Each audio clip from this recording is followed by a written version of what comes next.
Okay, welcome my friends here with the Ex-Umbus Podcast, myself, Gerard McLarney, and with me is none other than... Schoolman, Fawcett, and we are teachers at the Online Chesterton Academy of St. Isidore Learning Center, and this podcast is classical Catholic education in podcast form. It's basically like a sample of what a lesson might be like. And in fact, this particular topic, I believe, is something you've brought up in several lessons, correct, Dr. McLarney? That's right. This came up in our philosophy class last year, and I'm sure it will come up again as one of the heated debates of the whole semester. Okay, This had to do with video games. Now, I guess a bit of a background, a little bit, I think, is, well, what do we make of video games? I mean, when first people think of it, are these like a noble art, a superfluous, or egregious waste of time? Are they... perhaps are they like a sport, right? Yeah. I mean, you have esports and so on. Yep. So what do we make of video games? I'm just curious. We'll get into maybe some of the philosophical background here in a second, but what do you think? Like when people say video games, what comes to your mind? Yeah, so this is sort of interesting, I guess, because someone once told me I make the most video game references of anyone they know who is not a gamer. Okay. And the reason for that is that I haven't actually played a video game since high school. Wow. I used to play GoldenEye a lot. Around the time I started my BA, I still remember Halo 2 was in the ascendancy. I remember taking the bus to my college, and there was a bar. It's still there, I think. It's the one by Bonnie Doon, and it had a big sign that said you can play Halo 2 in here. Oh, really? Or was it Halo 2 or 3? Yeah.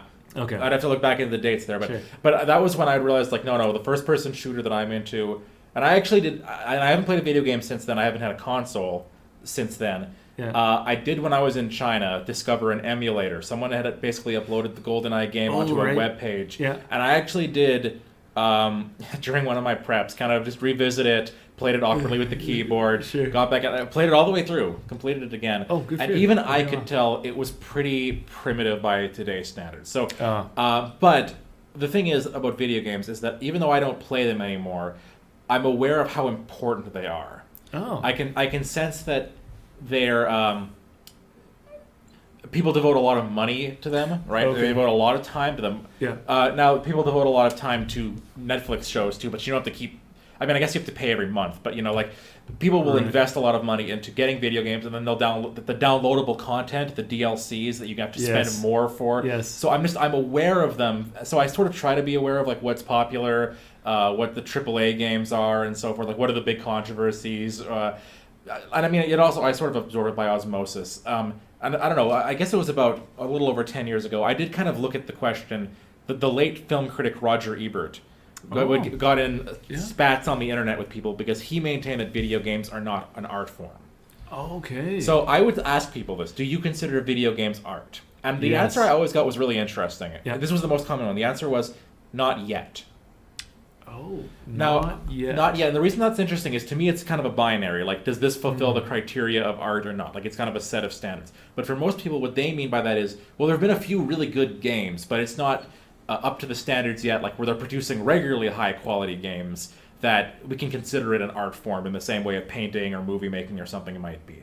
Which is not the way I think of it. I don't think comic books became an art form when they started writing good graphic novels. It's either this qualifies as art or it doesn't. But most people don't seem to think that way. They thought, well, it wasn't that they weren't art or they were art. It's that they're not art yet. They're in the process of becoming an art form, which always struck me as really interesting. So I don't know. I have to admit, I think potentially video games could be a really, really important art form, maybe the greatest art form. And again, I'm saying this as someone who doesn't play it because, in the sense that I know some people used to argue that movies were sort of the highest form of art up to that point because they combined the most, right? It combined, the elements of storytelling and literature. There's kind of almost a poetic aspect to it, a visual poetry. It combines music. It combines visual arts. It's sort of the synthesis of all of them. Yeah. Video games have all that with an immersive element to it, and this was an argument I did hear some Christian nerd friend of mine once say, with an element of subcreation. Of Tolkien's subcreation. He argued that Dungeons and Dragons, it was founded by Gary Gygax, who was a evangelical Christian. That the roots of board games, role-playing games, was to be a kind of subcreation. But video games fulfill that maybe even better, or at least as comparably as well. Yeah. So I've heard lots of conversations over the years, but I don't know if I have an answer yet either. So will it be COD or code names? Right. COD or code names. Yeah, so title of this episode locked in, I'm sure, or future PD. Yeah. Okay. Those are some fascinating questions to raise. So it's just an extension, perhaps, of board gaming, but even better, or going back, I mean, the movie one is probably maybe a discussion for another day. Yeah. The art of movies and so on, which the one caveat there I might put is most people, I think, intuitively will say this, or most people generally do say it, the book is better than the movie. There's something to that. But okay, we'll bracket the movie discussion for a second. Well, footnoted, they'll say, now the distinction between movies and TV shows is really blurring. Right. Now with streaming and everything, right? You can make essentially a lot of these shows that are made are just intended to be like 10-hour movies you can watch in installments. So right. It's almost like back to the old, in the early days of movies where they were movie serials. Right. You know, right? Yes. We've almost gone back to that in a way. But so when it comes to video games, there's some discussion. Well, it's there but not yet kind of thing. So it's on its way, but it's not quite. All right. And I haven't asked that question for a while. If you polled people now, maybe there'd be more consensus that they are an art form now, because there have been so many award-winning games and groundbreaking games that are so rich in storytelling. Apparently, I don't know. And to broaden it out even further, we might ask: so is it like a sport? So in the sense of could it be akin to dance? Oh, yeah. Right? Yeah. Or in terms of art form, I guess like music and so on. Where does it fit? All right. So those are some of the questions that are being asked. When we got into this in our philosophy class, we were actually delving into Plato's Gorgias. Okay. And in the Gorgias, it's a fascinating dialogue. Basically, long story short, Gorgias is a sophist. All right. So what's a sophist? Well, a sophist is like a gun for hire. Right. This is like a mercenary philosopher or something like this who is there, kind of like someone who might help write a stump speech for a politician or even political figures today. They're like spin doctors. Yeah. Almost. And sought after because they would have the toolkit you needed to have a successal PR campaign. Right, yeah. PR consultants or something like that, yeah. And so Socrates uses his skepticism to try and get to the truth of things, and he takes a rather skeptical scalpel, you might say, to this idea that oratory or rhetoric is a vehicle for truth. All right, so that's kind of where the a lot of the impetus for the dialogue is. Now, what's fascinating is they get into this discussion between knacks and crafts. All right, so what's the difference between a knack and a craft? Well, for Plato, he first comes up with an example. Today, it might be comparing pastry baking to a medicine, or the art of the practice of baking pastries with what a doctor does, right? So today it might be something like, for these Canadians out there, what's better for you, Tim Hortons or the healthcare system? All right, what is it? What's in your cup there? Anyhow, what do you think you're getting more value for your dollar? Where is service coming to you more quickly? Your local Tim Hortons or your local family doctor? Yeah, sure. And what Socrates argues is that pastry baking puts on the mask of medicine. Okay. Yeah. And it pretends to know what foods are best for you. Right? And so he says, if a pastry baker had to compete in front of children, or he doesn't say teachers, or in front of fools who are men who are as foolish as children, to determine, what's best, what the doctor has to offer you, or the pastry baker. Well, he says if that was the case, the doctor would die of starvation. Okay, so even though he has expert knowledge in what's good food, and so for Plato or for Socrates, pastry baking is like a flattery. It's a type of flattery. It guesses at what's actually good, true, and beautiful, but it doesn't really have an understanding or a mind towards. It's not oriented towards what's best. All right, so it's not oriented towards what is best. Now, so that you can you could probably guess where Plato will come down on the Tim Hortons healthcare debate, but that's how he frames it. So for him, a craft is a techne. Well, that's actually the Greek word that he uses, techne, which gets into where we get the word technical from, or technology, as well as art. They both come from this term. Art is from the Latin side, but nonetheless, as for techne, what does Plato mean by this? Well, you have to have a theoretical understanding, a systematic, rational overview of this discipline. Say it's like medicine. You have to know it in and out, and also where it fits into broader truths, or it connects to a broader truth. So in other words, a craft will be, if it's good, it will connect us, it will allow us to flourish as an individual. It'll help us connect better with those around us, so our polis, right, our community, and by extension, the cosmos, and the fabric of being, or the eternal, the realm of forms. Now, for Plato, he gives some other examples, like going to the gym, so gymnastics. This would be also a type of craft, and he likens this to, believe it or not, solid legislation. Okay, and the pursuit of justice. All four parts. So, medicine, going to the gym, good legislation, right, and pursuit of justice. These all connect together, because why? They are all in pursuit of what's best. Yeah. So going to the gym, well, that's good for the body. Same thing with medicine, and good legislation as well as justice are good for the soul. Now, if you know anything about Plato's Republic, or he has this dimorphism between the individual, or the soul, and the city, right? So these are all. Well, yeah, that's how it starts. It's saying, well, how can an individual be just? Well, individual is too small to look at. Let's look at something big first. See what justice is in that, and then we can figure out what it is in the micro level. So we know what justice is for the city, so that we know what justice is for ourselves. So the analogy between a sound body, it's interesting.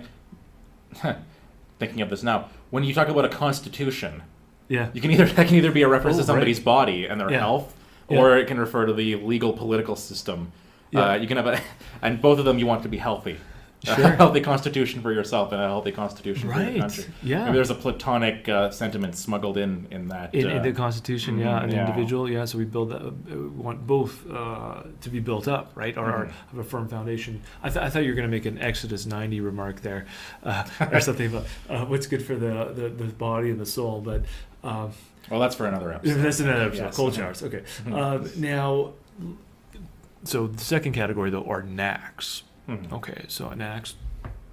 These are superficial. They deal with the surface of things, not like the eternal truths or the internal truth or something like that, or external, internal truth. Rather, they're not concerned with interconnectivity. They're not concerned with your flourishing per se, right? What do they appeal to? Our pleasure centers, right? So they have this immediacy to them, right? And you can become a master in that field quite quickly. Again, without a view towards the true, the good, and the beautiful, so the transcendent. So what would be an example of that? I'm glad you asked. So we mentioned pastry baking. He would also include in there cosmetics and, believe it or not, sophistry. Okay, so exactly what Gorgias is up to, because these deal with the surface of things. Now, on a broader note there, he's going to say oratory, or rhetoric. It masquerades as good legislation, right? So we need legislation, but no, this is oratory. It's just on the surface. It's not getting to any actual justice. And related to that would be tyranny.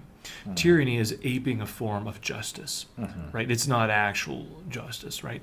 But the tyrant says, we're establishing peace by locking you down or whatever it is. We're going to take over. So does a knack masquerade as being it could be like, calling something social justice, for example. Sure. Or saying that your fast food is health food. Right? Yes, They disguise themselves as being ordered to the good. Oh yeah. I mean, you probably remember this as kids maybe don't even watch TV that much anymore, but the commercials that will come on for breakfast cereals. There was always a competition. At least when I watched on Saturday morning, there was it always had this line: part of a nutritious breakfast, part of a balanced breakfast. That's right. Yeah, and they'd have a picture of. The sugariest thing you've ever seen. Sure. This bowl of it, and then next to it is like a glass of orange juice and milk, and maybe an apple or something. Some stat next to it. Yeah. So it's part of this well-balanced, nutritious breakfast, and so on. So that's definitely masquerading, right? That's masquerading is what's good for you. All right. So with that in mind, we then extended our discussion to, are video games just like a big gulp of dopamine, right? Is that what they are? Or can they lead to our flourishing, right? Do they connect to the fabric of the ultimate, right? And what did your students say? It was highly contested. Mm-hmm. So there was... I'll never forget this one remark. It was very succinct. This one girl summed it up well. And she says, basically... I've observed my brother playing video games. Oh. They are a waste of time. And she left it at that. And so it was it wasn't an extended philosophical treatise by any means. Sure. But it was to the point. Well, it reminds me, what's that famous legal ruling about pornography? Like, what's the difference between, erotic art and nudity? Yeah. Well, I know it when I see it. How do you know if something's porn? I know it when I see it. Right. A bit of that, yes. Yeah. Mm-hmm. And we wanted to get to that perhaps later. Now, I'm not making the argument that video games are tantamount to pornography, but when it comes to at least addictive behavior and addiction, this is it's not an argument that Tolkien makes, but it ties into it. And here, there's going to be a distinction between imagination and fantasy. Okay. Have you heard this distinction before? And I think Lewis talks a bit about it as well in some of his own reflections. Yeah. And so if you're familiar with Tolkien's going to say about fairy stories or a good story, what does it do? Well, it engages our imagination, right? It's going to. It's not a form of escape. Right, a good secondary, a subcreation, a secondary world. That's something that an author or a poet creates, right? An artist creates. This is going to allow us to enter into this thought world, this imaginative world of theirs. We know it's not real, right? We're not fooled into thinking, we're actually in Wonderland or something like that, or we're actually in Middle Earth or Narnia or whatever it is. We're not fooled by that, but this allows us to, once we put down the book, right, or done reciting that epic poem or whatever it is. It allows us to better interact with and move through this primary world. So one could say it's to move out of the imaginings into the truth. Oh, excellent. Hey, plug for that last episode. By all means, check that out. Because that does seem to be what Newman thought, right? Newman was very ambivalent, skeptical. He's very denunciatory towards imagination in a lot of his writings, but of course, he also created art. He wrote novels, he wrote narrative poems and all this. And it seems to be that's how he kind of squared that circle.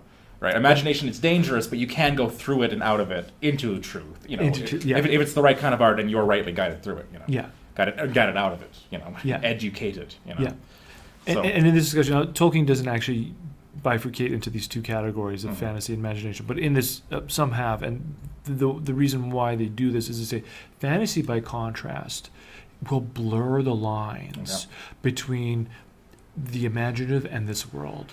So it's purposely blurring the primary and secondary worlds. And, pornography would be a very good example, right? Oh, yeah.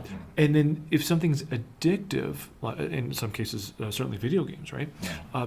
What it's doing is it's not allowing you to better interact with the primary world. So it's not a form by which, like in a good book or a poem, you actually have to animate it with your mind. Like, people don't get addicted, right? You can become enraptured by a work of beauty or an art, but you can become addicted to it, right? The way, again, video games, pornography, and so on can be, right? And so that allurement, we end up being consumed by it or drawn away from are flourishing. And so, again, going back to the Platonic understanding of the individual flourishing, you flourishing in interacting with your family, right? Others around you, your society, your city, and the cosmos, and so on, the fabric of being, and the eternal by extension. So, it's an interesting contrast there, that way of looking at it. All right, so is that necessarily the case? Yeah, that's the question. So that's the $1 million question. Now, I mean, doubtless you can think of some benefits for video games. Like, I don't know if I just ask you off the top of your head, like what is gaming, or the gamification of things? How can that be some benefits to it? Okay, well, let me, like, off the top of my head, I guess. Any teachers are listening out there, on Canvas, your dashboard, they used to have this where it would give you fireworks, like in an explosion, if you marked all the things you had to mark in Canvas. But yeah, the Skinner box would give you a pill. It gave the bird a little bit of feed when it completed the task. Make you feel good. Yeah. Which, I mean, I know they have, well, actually, I know that they have done studies in email, like getting an email. Knowing that somebody sent you a personal email, it does actually give you a hit of dopamine. That's sort of similar to that. So, someone's interacting with me, Yeah. Okay, I guess there's levels to this. One can be, I'll try to think, maybe there's a utility aspect to it, and then maybe, I'm trying to think of an intrinsic one too. Well, in a utility way, the thing we always hear as teachers is that gamification is a way to make content more interesting, more engaging. Use that fact that there's something, I guess, addictive about it, or I guess we could say less condemnatorily engaging, right? It's very engaging about it, and rewarding, I guess. That can be used to teach like math. I know there's a lot of there's a lot of apps and websites that sort of like, here's games you can play about math that make solving it rewarding and fun. Or in language, for instance. There's a bunch of that with language. Duolingo. Have you tried that? I have, and it's gratifying. It makes you feel it makes you feel pleased. And it also, because it's sort of anthropomorphic, when the owl frowns at you for not doing enough work, it makes it gives you the illusion of like, disappointment. So you want to don't let him down. But not without feeling too hard on yourself, I guess. On an intrinsic level, well, I remember somebody saying that it's really good for your hand-eye coordination. Yeah, sure. I guess I'm resistant to calling it a sport, but I guess that maybe that is a legitimate. Yeah. Well, spatial awareness fits in there as well. Sure, multitasking and so on. Yep. And I mean, like any work of art, I guess, if it can tell a meaningful and compelling and truthful story, maybe it has that same advantage that every other work of art has. Like I said, I will say though, I haven't played video games, but I've listened to some video game soundtracks because I hear them get praised a lot. Okay. I think what's the one? Firewatch. It's this. It's a game apparently about sort of wandering in the forest, and it's got this acoustic guitar score. Oh wow! It's very atmospheric, and it's also, this is similar to movie scores too. Yeah. It's like the closest thing to classical music we have anymore. Right. Like we don't have that in pop music for the most part, I think. Right. But the kind of sweeping grandeur music, you get that more in movie scores and video game scores, which wouldn't normally get radio play if that's a thing anymore, but I know it's still around. I wish I had looked this up before I got on camera, but I want to say that I did recently see that the guy who did the music for, was it Halo, just finished RCIA, just became Catholic. Oh, okay. So maybe there's a case to be made there for making that, dabbling in beauty like that, like creating beautiful, epic, transcendent music, can be a gateway into the church, So there's some, potentially. But I don't know, but intrinsically though, there's like, those are all like, well, it could be used this way. Is there anything about the video game intrinsically that's valuable? I don't know, because by virtue of it being so immersive, right? Like it does seem like it's more immersive than even a really good movie or TV show. But it's because you're co-creating the world with it. I don't know if there's anything about that I think is intrinsically a good thing. Yeah, like in Minecraft or something like that, where you're co-creating or you're actively creating a world.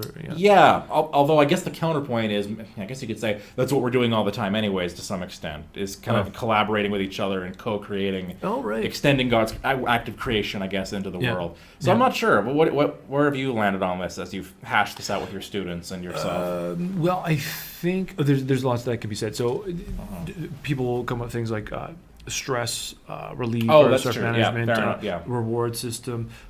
Which, I mean, people say that like the violent video games are really good for that, actually, just for getting stress out in a pro-social way. I mean, that's a separate topic, but I know there was a controversy, especially in the late '90s and all that, about violent video games. Do they make kids violent? And the counterpoint that I've seen is that like in Japan they're wildly popular, and you don't have school shootings there, or people being violent to each other like you do in the West necessarily. So the effect of even like super violent video games is, I think, something of it's a complicated thing, right? Does it make people more violent, or is it a catharsis? Not to say it's a good catharsis necessarily, but is it a catharsis in a Aristotelian way, I guess? Right. Getting that, or a Freudian way maybe, right? Yeah. Getting all that aggression out, in a way that I suppose is pro-social, and maybe even communal, because you're doing it with your buddies, right? I mean, that's what I would do. That's I was GoldenEye, right? And Halo was the fun. Yeah. You bonded, ironically, over shooting at each other, right? Yes. Which I guess that's also paintball or something. I don't know. Yeah, I'm sort of spiraling off here. But like, so what would you kind of say? Where are you going? Oh, with this? well, there's lots that could be said there. I think something with the violence. There's some debate there, because there is some correlation, and again that. Mm-hmm. The debate comes in between cause and effect and correlation. Exactly. But given that there is a correlation, there's probably something worrisome there. At least certainly if you're in the North American context and so on. Now, there's a list you can come up with for or against, right? So the cons would be like excessive screen time. Yeah. We mentioned already addiction, but also could be dependency. Now, there's an interesting one though you mentioned about. Multiplayer games where you form a team, because there's something certainly very tribal about sports. So for instance, I mean, team sports at least, right? Whether it's basketball or rugby or whatnot, you're part of a tribe essentially. You have your own logos, your own mascots, right? You have a regime that you train. It kind of takes over much of your life in the season. And there's a profound bonding that happens in that. And again, that can also be a proxy for, well, in a good sense, like say Father Bonner and so on, others who view sports as a way of disciplining ourselves for flourishing, right? And certainly it can be used in other ways too, like directing us towards war. Like it's very much a proxy, training grounds for that as well. But in any case, so the question there becomes, is that a true bonding, right? So, or does it actually lead to more social isolation because my best friends are ones that are digital or something like that? Yeah. Again, I don't know if you can answer that right now, but that's... Well, I mean, it does sound like what Marshall McLuhan anticipated, right? That the digital world, I mean, in one sense, the old national boundaries were erasing in the digital world, but that we were now in kind of a new global village. Right. And he would have said that digital media... This is funny because this is like before video games, really. Yeah. But he thought that they were, because he sees technology as being extensions of ourselves, right? Like, the glasses are the extension of your eyes, the wheel is the extension of the foot. He thought that the computer was the extension of the nervous system. And I mean, video games are a real. I mean, like people, like you jerk around when you're being shot at, Yes, in a game, right? So, that's interesting too, because it's a new kind of community, and you could say it's not real, or you could say it's interesting because I do know that there was a phrase. Okay, but if the computer is the extension of our nervous system, and then we're in a network, right? Yes, Does this mean like we're bonding at a more profound level in that sense? I'm not sure. Like if the fact that it's not physical, I mean, it's more angelic. Which is a good and a bad thing, right? Because it's less incarnational, but it's also there's that lack of being present in that sense. But it's also because it's purely your personality at that point, in some sense, that you're sharing with somebody. So in a way, that can be almost a short. Well, it's like online dating or something, right? It's almost like a shortcut to that part of your personality. You don't have the preliminary stuff. So I don't know. Yeah, that's and I was going to say that could be another episode. Sure, that could be a whole other thing. I know a lot of. Couples that we know, families that we know, that's how they met. Absolutely, yeah. And so there seems to be something to it. Certainly seeing lots of fruits in the community. Well, a phrase that I have heard that apparently was used by the cyberpunk sci-fi writers back in the 80s was meat space. Oh. So there's the digital space, and then there's meat space. Because they didn't want to. I think they didn't want to talk about this is the real world and that's the fake world. MEET. Sure. Yeah. No, MEAT. Oh, okay. Because we're made of meat. Yeah, like meat space, like where we all. I guess it's probably a pun. Like we Right, meet in person, okay. but it's also like it's like that's where our minds are, but this is where our meaty parts are.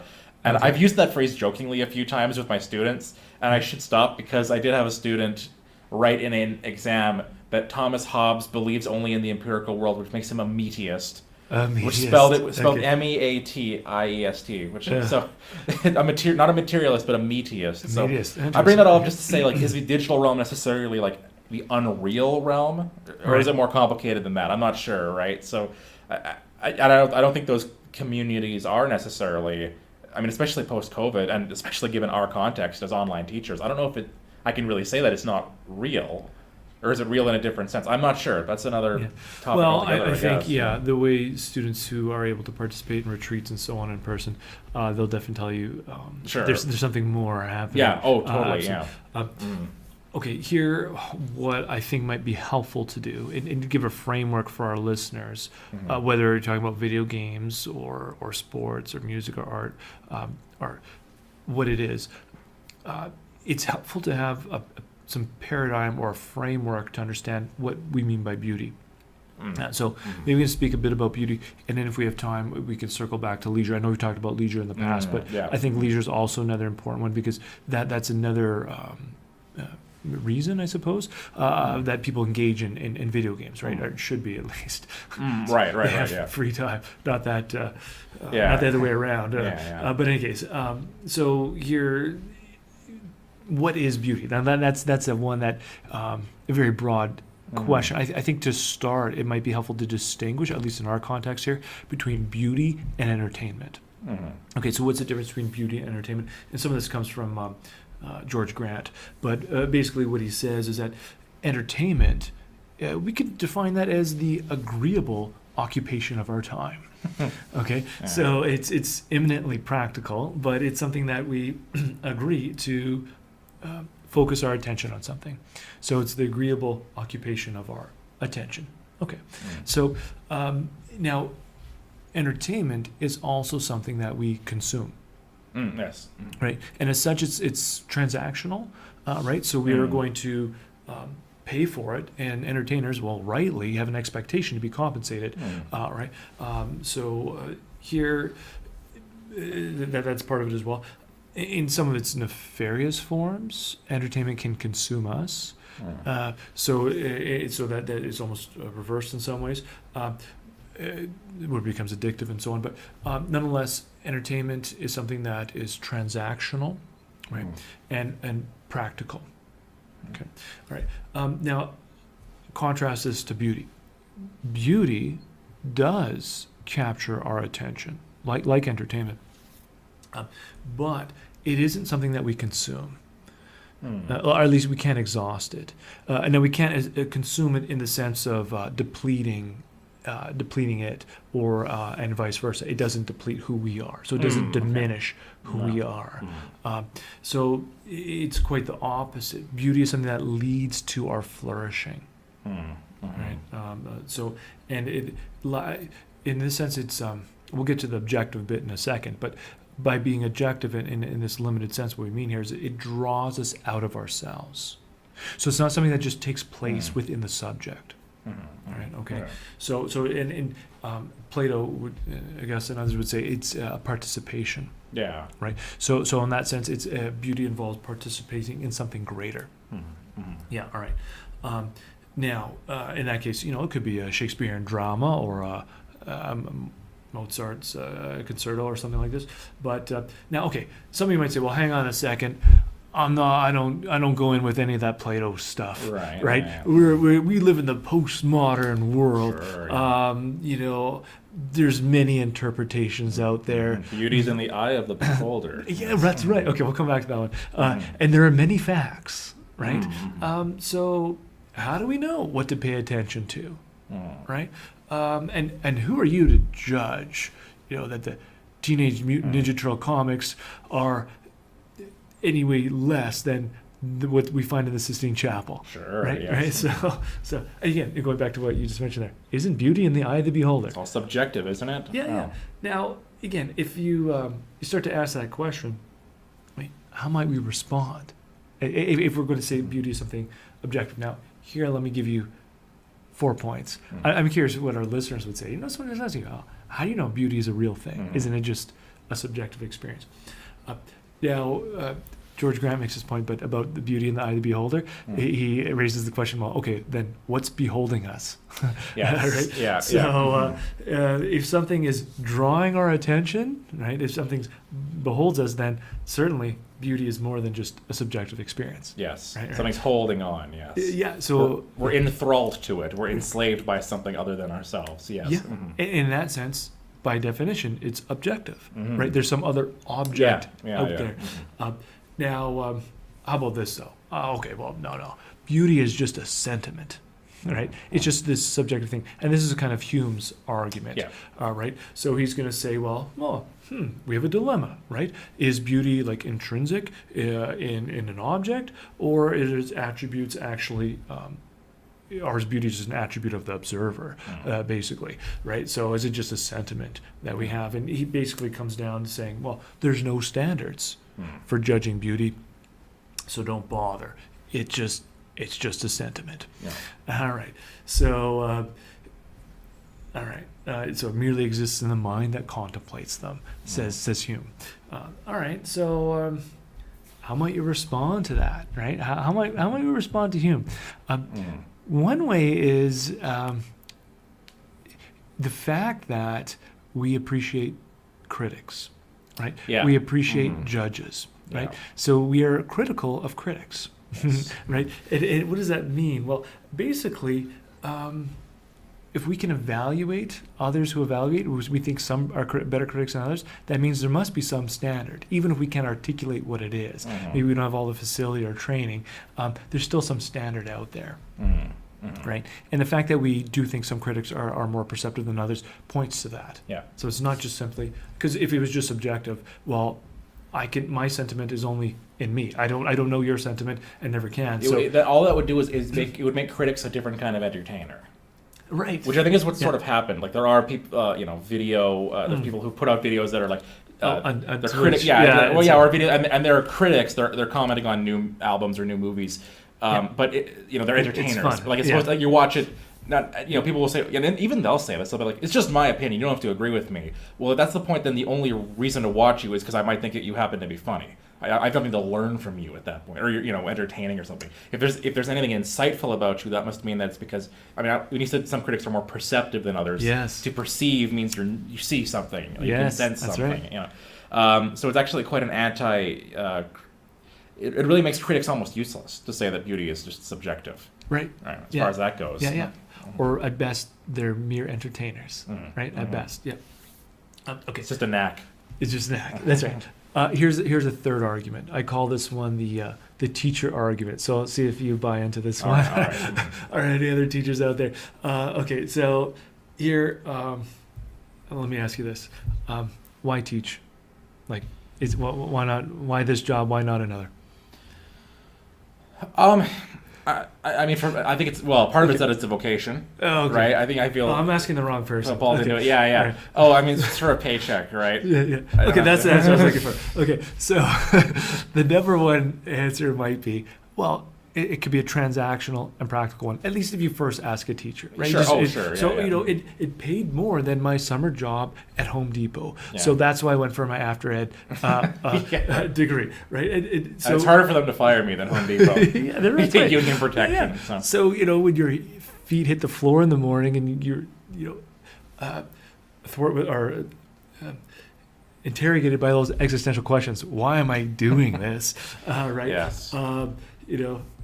Because it pays more. Or here's an answer we don't want to hear is because I'm a bossy pants, right? And I thrive on bossing people around like students, or if I'm in teachers and so on.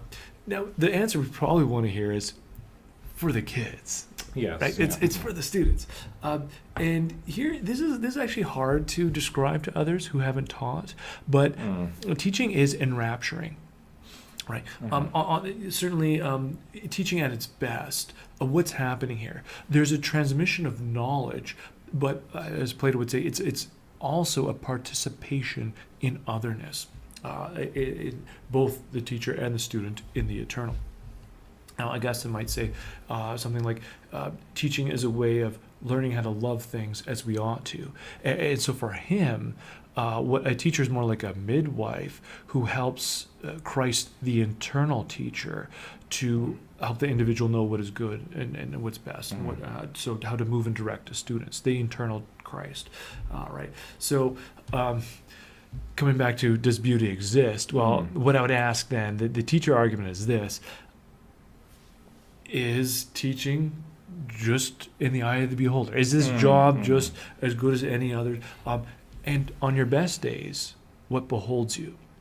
Right? What beholds you? So again, beauty, we'd say, is much more than just sentiment, right? It taps into something what is grand. Yeah. So those are some of the arguments that. Oh, there's a fourth one.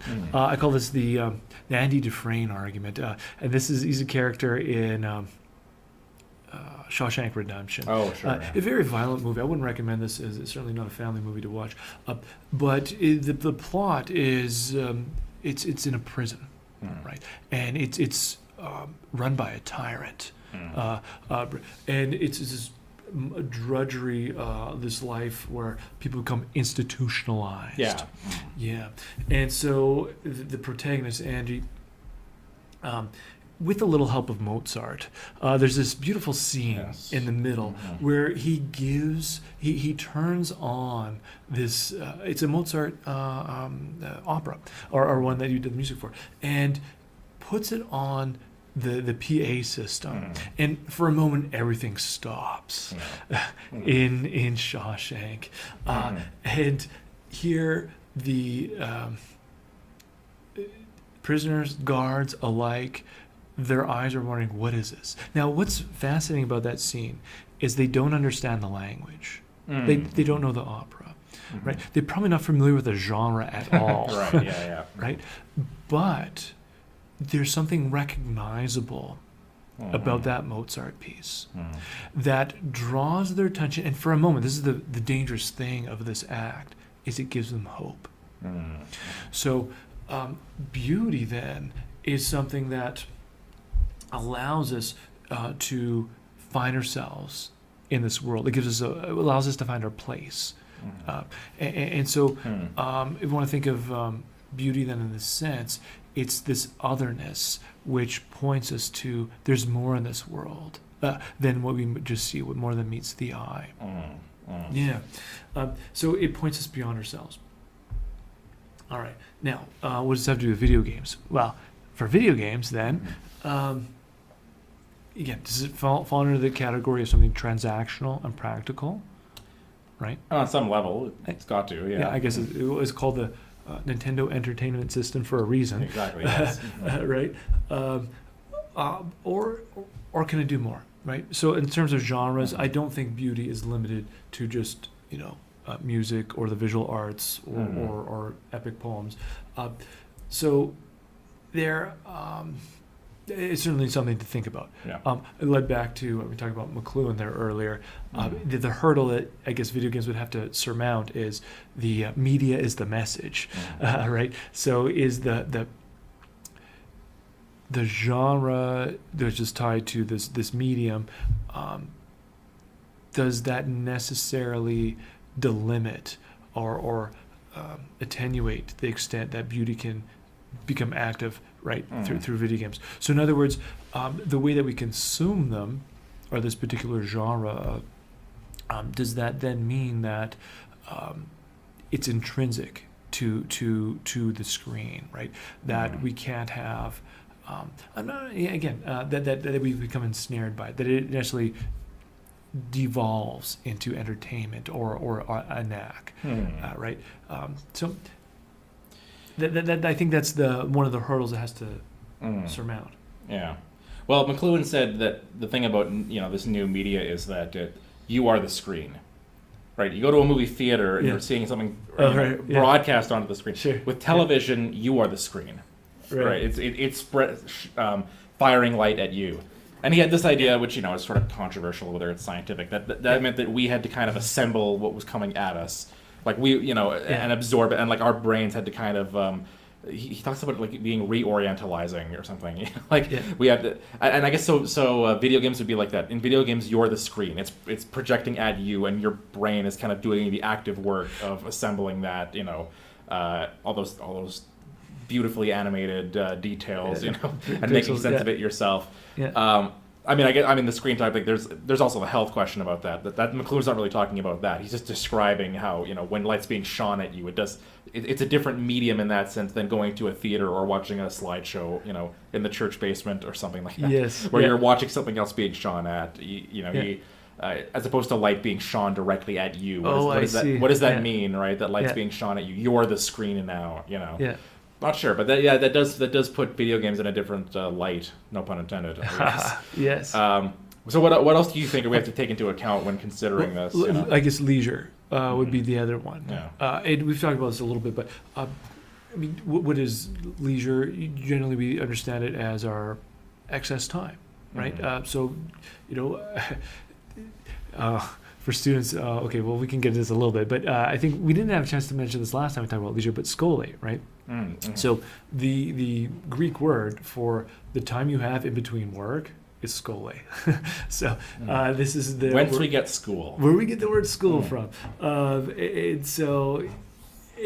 Granted, today it's a little bit, you don't recognize as much in our school calendar because we do have summer break, which was the time you're supposed to go to work and do agrarian activities and so on.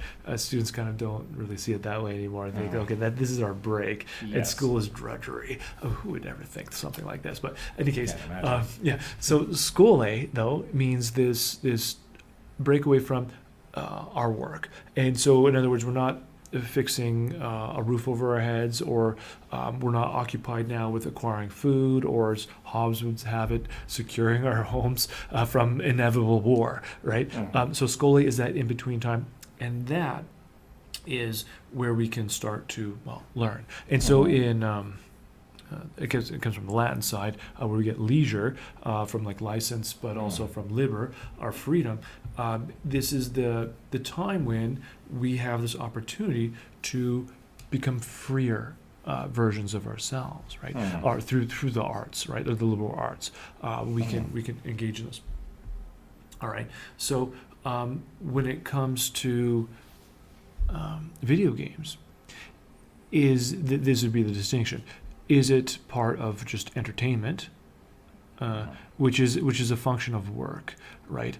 Or is it something different, right? Is it truly leisure? So to go back to the how does entertainment time with work? Well, work is Joseph Piper, who talks about leisure at the pursuit of culture, or the heart of culture. He's engaging in a world that's dedicated to total work. It's post-World War II. Everyone is occupied with rebuilding, and this is what life is all about. Work. Today, we might have something similar where we might dispense with our day job, but then we get into this mode of total entertainment, right? Where we're just inundated with more stimuli, as opposed to actual leisure. So, as Piper points out, leisure is actually a disposition of the heart, right? It's an attitude of the mind to perceive what is actually around us, objective reality, and to appropriate it. So, is a video game something that allows you to better perceive reality as it is? How does it change the disposition of your heart or the attitude in your mind, right? How does it do that? Or is it something that becomes ultimately insular, right? Draws you into something and occupies your time. Yeah, there's a couple things, I of course, looking at the clock here, but like, a couple things I'd say. I know I believe I've heard that the Orthodox spiritual writer, Father Seraphim Rose, he once said that the idea of fun is a modern idea. Right. Which I mean, I guess in the past, maybe if you were like a Oriental despot with a harem, maybe you knew what you had fun. Most people didn't have fun. Like fun is a very modern concept, he would argue. And I sort of think of maybe leisure as like the Aristotelian mean, or maybe that's not the right way of thinking of it. But there's leisure, there's work, right? Servile work. Yeah. There's fun, and neither of those are necessarily bad, I guess. But leisure would be somewhere in the middle, where it's not exactly fun because it's not just passive.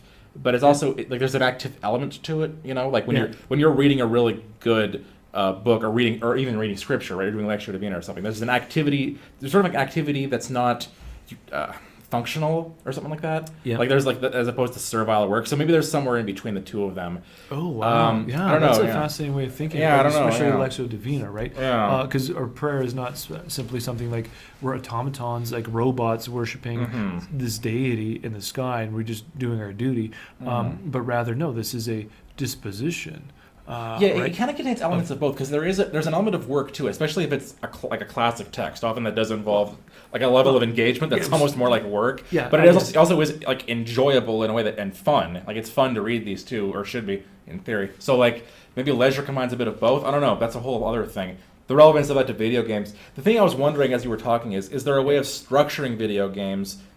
Like for example, is a single player game more or less disposed to, I guess, orient you towards virtue than a massive online multiplayer game or whatever? Sure. And I don't know offhand. Like with the MMO or whatever, does that encourage collaboration in a way that the individual one doesn't, or is it all situational? Because when you're around a bunch of other people online, maybe it's a lowest common denominator thing where everyone's swearing at each other. Yes. And then the question is it all just depending on how it's used? Or is there anything? I mean, McLuhan's point is that we need to not think it in simplistic terms. Grant says the same thing. You can't just say, computer's not good or bad. It's all how you use it. Because there is something about technology that does sort of dictate how it's used. Yeah. But that doesn't necessarily mean for good or for bad. And the other thing I was thinking about, I remember there used to be Grandin Media, our local archdiocese used to have left footers. I used to be on that show. I remember Father Roger Najowski and Father Robert Lee did have an episode on video games, and they talked a bit about virtue in video games. And I remember they brought up that some people online will try to play video games in character as a religion. So like some people play Super Mario Brothers as a vegetarian. So you never jump on any of the mushrooms. Like you never kill mushrooms. Oh, really? I didn't know. Or a Buddhist, I think. Yeah, apparently people will just for fun. See, can you play all the way through Super Mario Bros. Without killing anything? Maybe because you're like a Buddhist or something, and you believe in the sanctity of all life. Which leads me to think, could you play? I mean, I guess video games would often encourage you to kill as many people as possible. Would it be about structuring a video game to see if you could get through a scenario with as little killing as possible, and you'd get some kind of initial or some kind of reward for that? Would that be a way of structuring a video game that's entertaining but also teaches virtue or inculcates virtue? I mean, Tetris might be an example. I mean, it even has, I think, it's church on the cover of it, right? But so Tetris, you're not really killing anything, right? You're just rearranging shapes and so on. But yeah, maybe. I feel like Tetris came out of the Soviet Union and was meant to teach. That's fun. That's teaching you the value of hard work or something. Yeah, I don't know. So I guess that's my lingering question I don't have an answer to. Is there anything about is just the video game medium something that can be designed in one way or the other, and whether it's virtue inculcating or not, just all depends on how it's designed and how it's played? Or is there any way of designing video games where it inherently, I don't know. Yeah. Well, that's back to the question of genre or media, right? So the medium in which it is transmitted, right? And that even goes to, actually, and I do remember someone else, my friend who said that it was a form of subcreation, said that he thought it was more, how did he phrase it? It was like that he thought it was more moral to have a first-person game than a third-person game, because a third-person game gives you a kind of God's eye view. Oh. Whereas if you're in a first-person, there's more humility involved. You can only see what your character sees. Oh, right. That's maybe that's why I don't like first-person games. They also give me a headache too, like GoldenEye. There's too much spinning of the screen. That is true. Well, Whereas the third-person perspective, it's like at least don't get a headache. I guess, that's something to be taken into account. But maybe you're just not willing to submit to the constraints of being a creature, right? You want to be angelic or something. So I don't know. Yeah, I guess. Probably not. So that's interesting. I mean, I hope we can maybe do a follow-up on this, because I'd love to hear more from students actually about this. I I imagine, I would assume maybe there was a split between the ladies and the gentlemen in your classroom about this topic. There was, believe it or not. Yeah. I'm curious what the boys would say in defense of video games. Yeah. But yeah, maybe we can follow up on this later, because I want to think about this more. You've given me plenty to chew on here for today. But. Okay, fair enough. I'll leave you with one last thought. All right. Is that leisure is only possible when people are at peace with themselves. So yes, does a video game make you give you a sense of peace, or is it a cause of agitation, right? Or are you constantly thinking about it and so on, or whatever? And so Pope Benedict points out that leisure is not an escape, right, from one's work, but it's appreciation of existence that has a divine dimension that we don't normally see. Wow. So to tie that in, then ultimately the thought is, does it bring you to peace, right? That peace of the Sabbath day, right? That rest in God, because I mean that's what leisure, I guess, ultimately directs us towards, is the Sabbath rest, right? The Sabbath day. Okay. On that note, would you want to close with a word of prayer? Sure, absolutely. Okay. In the name of the Father, the Son, and the Holy Spirit. Amen. Lord, we thank you for the opportunity to discuss topics like this. We ask that as we make decisions about how we will pass our time, what we will do with our minds and our bodies, we would be guided by your glory, glorifying you and growing in virtue and becoming closer to Christ, more like Christ, letting Christ grow in us. Would always be our priority and our guiding light, Lord. We trust in you, Lord. We thank you for your guidance, and we offer up everything we do to you. And as we pray, glory be to the Father, the Son, and the Holy Spirit, as it was in the beginning, is now, and ever shall be, world without end. Amen.